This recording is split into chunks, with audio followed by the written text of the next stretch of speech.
Hi everyone, my name is Bartley and thanks so much for tuning in to another video. I'm here today in beautiful Victoria, British Columbia with the brand new 1DX Mark II. B&H Photo Video was nice enough to lend me one to test out, and that's exactly what I'm going to do over the next few days. I'm going to take this camera around, try to give you guys a perspective. If you're a bird photographer, is this a good camera for you? I'm sure it's a fantastic camera, no question. Probably safe to say the best digital SLR that Canon has ever made. But if you're a bird photographer, is this the camera for you? That's what I'm going to try to get some answers for. So thanks so much for tuning in. Enjoy the video. Alright, so maybe a good first test to do here with this new camera is to just test the ISO capabilities on a static subject, like a flower here behind me.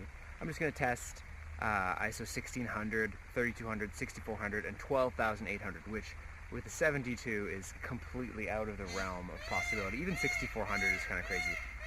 It's a peacock over there. We'll get to him next.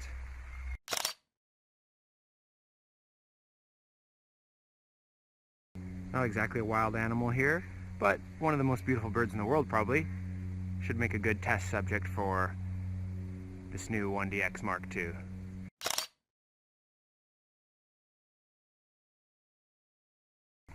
Alright, so I've moved away from the nice early morning light over there where I was shooting the flowers and those peacocks, because that's not really a huge test for this camera, especially not this camera. And I moved into this shadier area here, just some mallards behind me, not a very exciting subject, but dark water, dark kind of brown water on this bird, and I'm really pushing the ISO capabilities of this camera now into just crazy realms for if you're shooting from the 72. Like, you know, I was going up to 25,600 and then 52,000 or whatever the next one is. And it's pretty crazy that you can actually use those shots. We'll have a look closer on the computer when we get back there, but just looking on the back of the camera, ISO 12,800 looks pretty usable, which is crazy, and I think even 25,000 might be usable, so that's pretty nuts.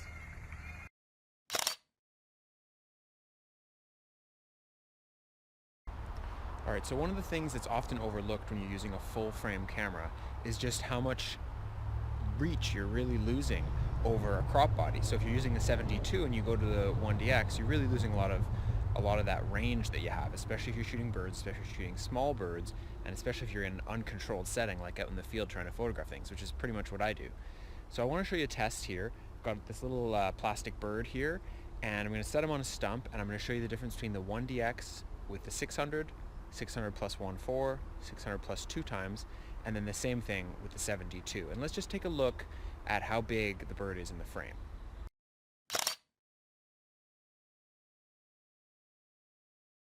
Alright, so as you can see, the 7D with the 1.6 crop factor brings a lot more pixels to the table.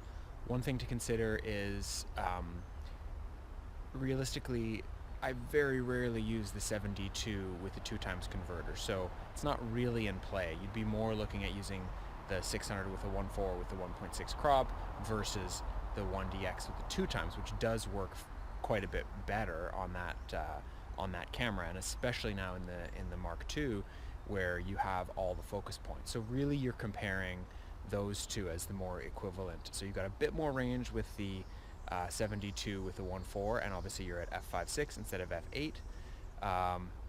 It's tough to say whether you'd be happy slapping the 2 times converter on there all the time. Anyways, there's the results. You can check them out. Next thing we're going to look at is more of an ISO comparison, which is not really going to be much of a comparison between the 72 and the 1DX2. What I'm going to do, slap my little buddy here out on the same post, and I'm going to take a bunch of shots at a variety of ISOs using the 72 and then using the 1DX. Let's take a look at the results.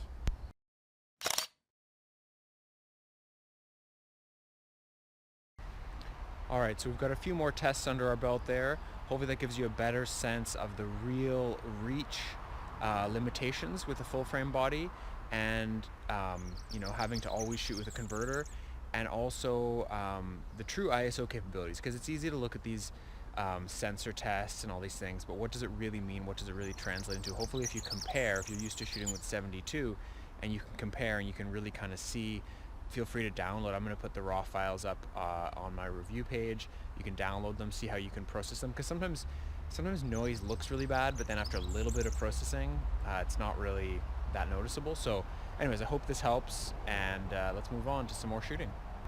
So there's there he is. You can hear a little Pacific wren singing in the background. So I thought this would be a great subject to test. I'm in the rainforest here. It's low light environment to test some not controlled settings. Let's just chase this bird around a little bit, get him up singing on some stuff, and see how this camera performs at ISOs like 6400, 12,800. I'll show you the samples. You can download them, zoom in on them, check them out.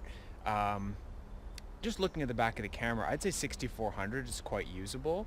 12,008 starts to look a little bit sketchy, but best thing to do, download the raw files, put them on your own machine, you be the judge.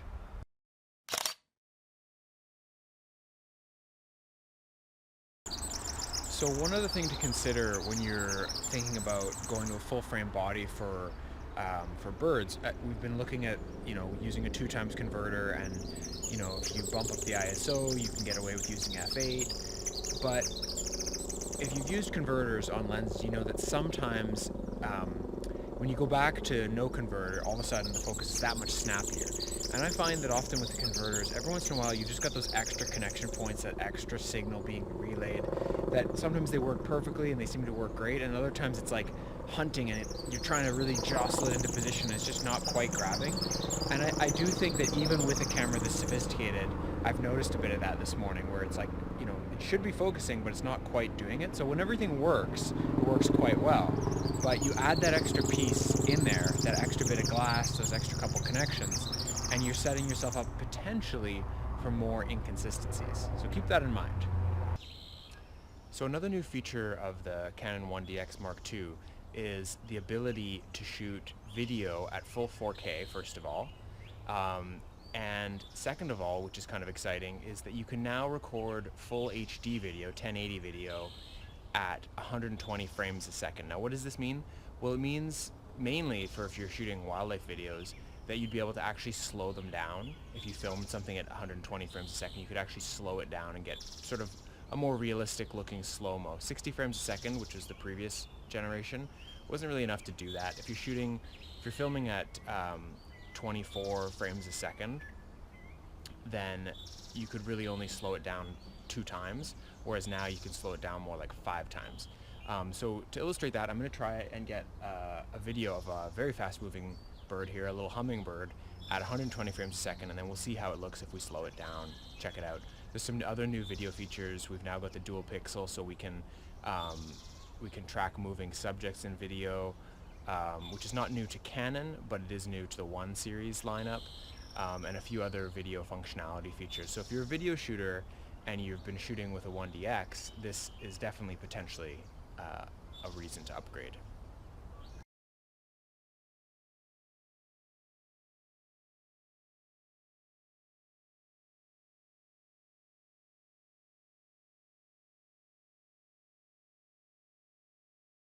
So in case you were wondering what 14 frames a second sounds like, let's check it out.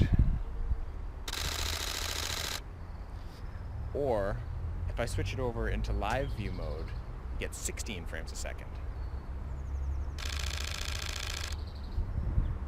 Pretty impressive. If you need that kind of frame rate for action, for sports, it's definitely the camera to have. Alright, so this morning I'm just trying to do a little test here of the flight shooting capabilities of the new 1DX Mark II. So I'm just sitting down here by the water and hoping some stuff might fly by, and just to try to get a sense of the speed and accuracy of the focus system of this new camera.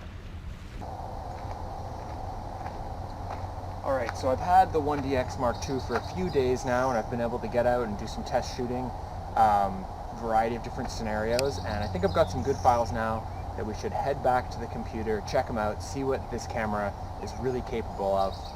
I'll see you there. Alright, so I've had this camera now for a few days, and I've been able to go out into a variety of shooting environments and take some pictures in dark forests and out doing some flight shooting and a variety of different settings, and now it's time to make some conclusions. Am I going to trade in my trusty 7D Mark II, which has already seen me through a lot of really good shoots in Antarctica, in Cuba, in Costa Rica, in Peru, a lot of cool places, lots of great shots, certainly a very capable machine.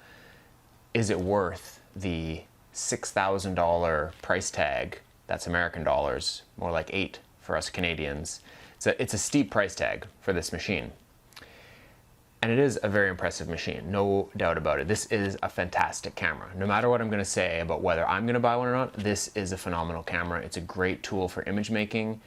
The question is whether you need one and whether it's going to help your photos. Is it going to make you take better photos? Is it going to help you to get the shots of your dreams? And that's what you need to decide, and I'm going to try to give you some of my own impressions to help you make that decision. So let's start with just a quick summary of the really new great features on this camera. For me, and if you're a bird photographer, one of the most exciting things about this camera is its ability to autofocus at f8 with all the focus points. Now what that means is if you're using a 500 f4 or 600 f4, you can slap a 2x converter on there. You've got 1200 millimeters if you're using a 6, and you can use all your autofocus points. It's just like, it doesn't seem like you even have a converter on there. The focus is still very good. It works quite well. But you do have to consider that there's no question that whenever, as you know, whenever you put a converter on there, there are compromises. There's compromises to image quality, and there's compromises to focusing speed. There's no doubt about that. So if you're gonna be like me and you're shooting primarily as a field photographer, walking around, looking in the jungles, taking pictures of birds, and you're having to rely on using a 2x teleconverter 90% of the time, you really have to consider that if this is the camera for you, or if this is still the camera for you, or maybe you buy both. But it's a great new feature, and it leans me slightly more towards buying a 1 series body. Obviously the frame rate is very exciting for a wildlife photographer. Having 14 frames a second versus 10, 4 doesn't sound like a lot, 40% faster or whatever, but the reality is that sometimes when you have something that's that dynamic moment that you need to catch, having an extra frame or two could be the difference between you getting, you know, that pose where the bird's just coming out of the tree, flying away from its nest, or you missed it, it was already gone, or his wing was in front of his face or whatever. And sometimes the reality is that that frame rate is what will help you to get that shot. So more frames, always welcome. Other than that, there's not a ton of new features to the Canon lineup, because while this body incorporated a lot of the stuff that the 7D or the 5DS brought in. So for example, the new intelligent viewfinder already was in here. The dual pixel technology that allows you to servo focus on video subjects already was in here. Works great, a little bit more adjustable in here.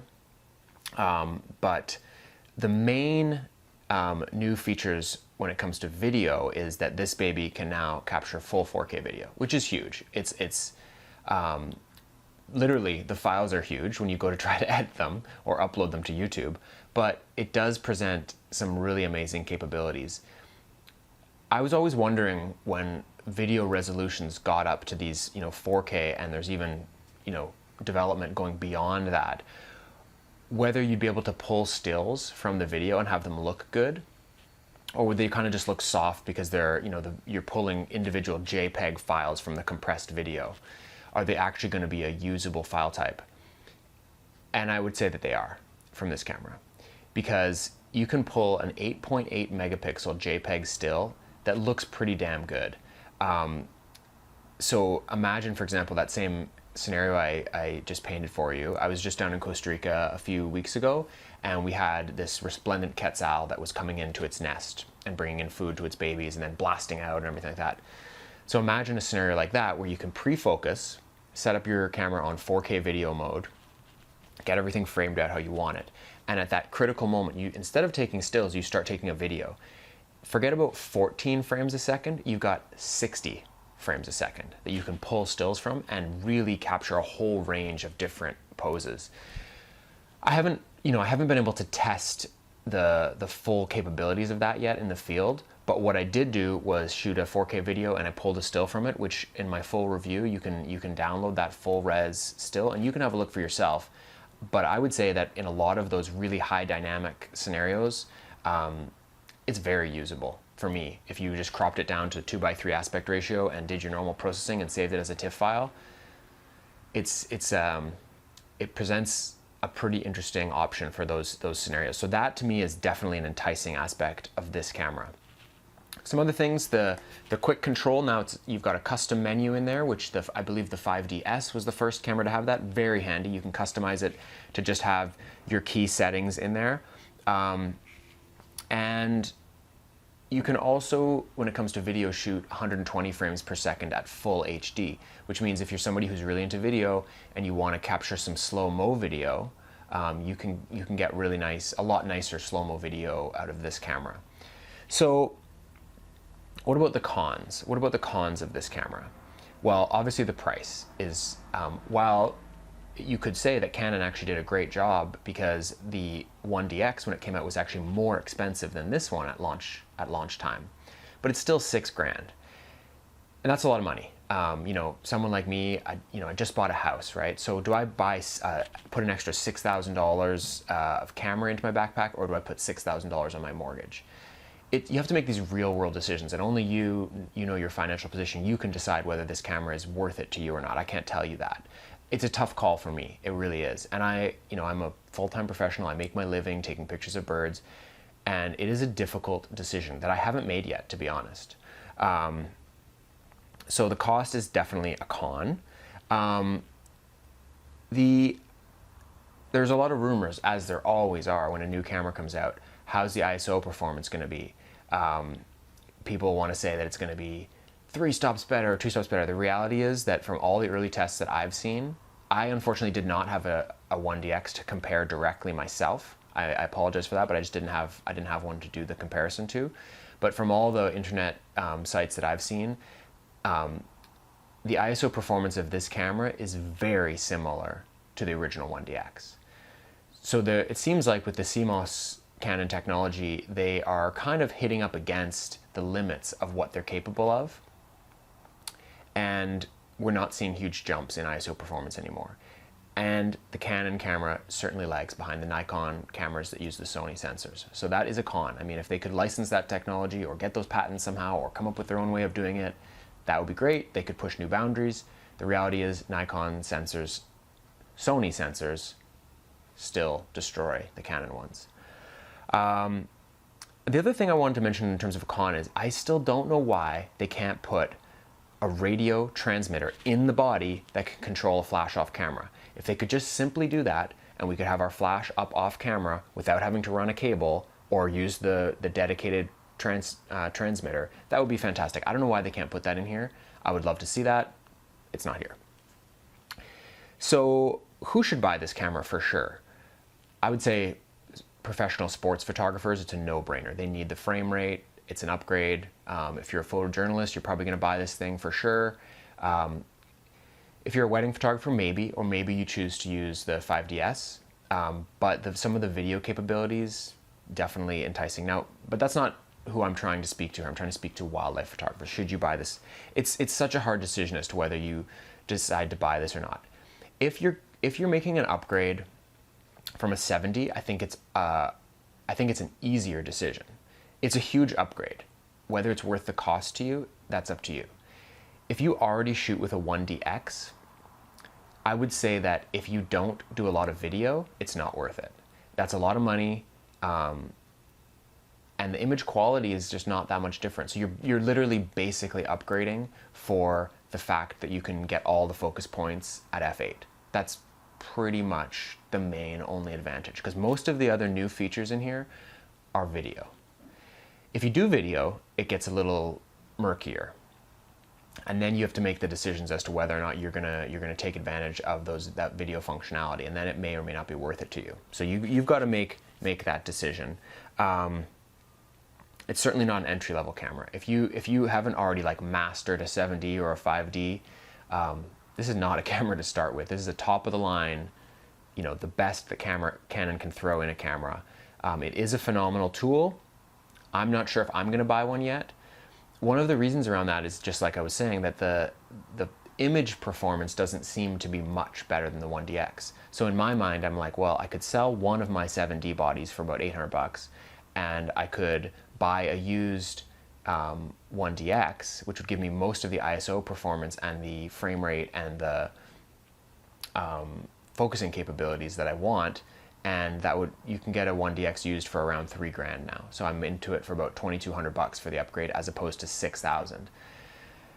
So I haven't really made up my mind yet. I want to wait and see personally a little bit more information about people when like DxO does their sensor scores and compares this camera to the old 1DX. If there's more than a stop, or even let's say a stop of ISO performance and dynamic range performance, you know, let's say around ISO 6400, ISO 12800, if this camera is a stop better than the 1DX, I think at some point this one will find its way into my bag.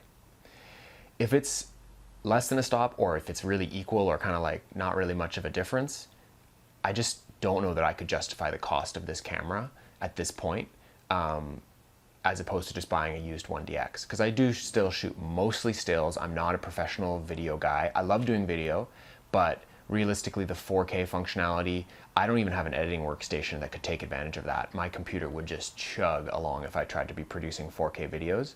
So I have to be honest that for me, I wouldn't use 4K video that much, except to film dynamic scenes where I could pull frames, which would be really awesome. Not $6,000 kind of awesome. So sorry I can't be more definitive. For me, I have to wait and see what the final sensor kind of scores when they come out, the 1DX versus the 1DX2. And if there is a stop of difference, I'll probably buy one. If there's not, I will either stick with my beloved and trusty 7D2, or I might pick up a used 1DX to have one of each in my bag, one for those low light scenarios and dynamic action scenarios, and one as my kind of general purpose walking around in the forest camera.